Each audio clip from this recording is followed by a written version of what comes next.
Penggunaan air bersih. Salah satu bentuk perilaku hidup bersih dan sehat atau PHBS adalah dengan menggunakan air bersih. Kualitas air dapat mempengaruhi kesehatan dan kehidupan sehari-hari. Air yang kita gunakan sehari-hari seperti minum, mandi, memasak, mencuci, dan lain-lain harus dalam keadaan bersih sehingga kita dapat terhindar dari penyakit yang disebabkan karena kualitas air yang buruk. Lalu, apa itu air bersih? Air bersih adalah air yang digunakan untuk keperluan sehari-hari dan akan menjadi air minum setelah dimasak terlebih dahulu. Sebagai batasannya, air bersih adalah air yang memenuhi persyaratan bagi sistem penyediaan air minum. Adapun persyaratan yang dimaksud adalah persyaratan dari segi kualitas air yang meliputi kualitas fisik, kimia, biologi, dan radiologis, sehingga apabila dikonsumsi tidak menimbulkan efek samping. Lalu, dari mana bisa memperoleh sumber air bersih? Air bersih dapat diperoleh dari mata air permukaan seperti sungai, danau, waduk, dan lain-lain. Air tanah yang dapat diperoleh melalui sumur gali maupun sumur bor. Dan air hujan. Air hujan yang bersih dapat diperoleh dengan menampung air hujan tersebut dari langit tanpa melalui talang air, karena air yang telah jatuh ke talang tidak terjamin kebersihannya. Kualitas air yang dihasilkan air hujan merupakan air murni sama seperti air suling atau aqueduct.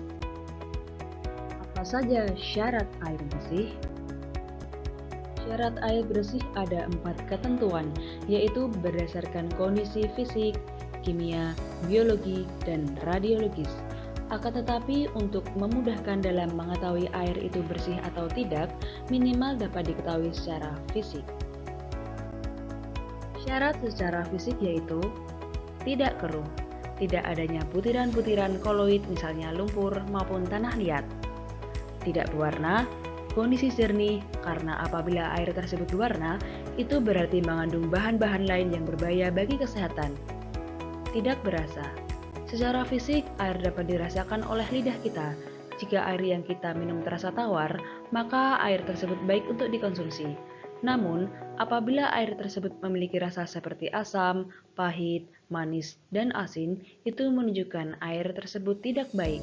Rasa asin disebabkan adanya garam-garam tertentu yang larut dalam air, sedangkan rasa asam diakibatkan dari kandungan asam organik maupun anorganik. Tidak berbau. Tidak berbau saat dicium baik dari kejauhan maupun dari dekat.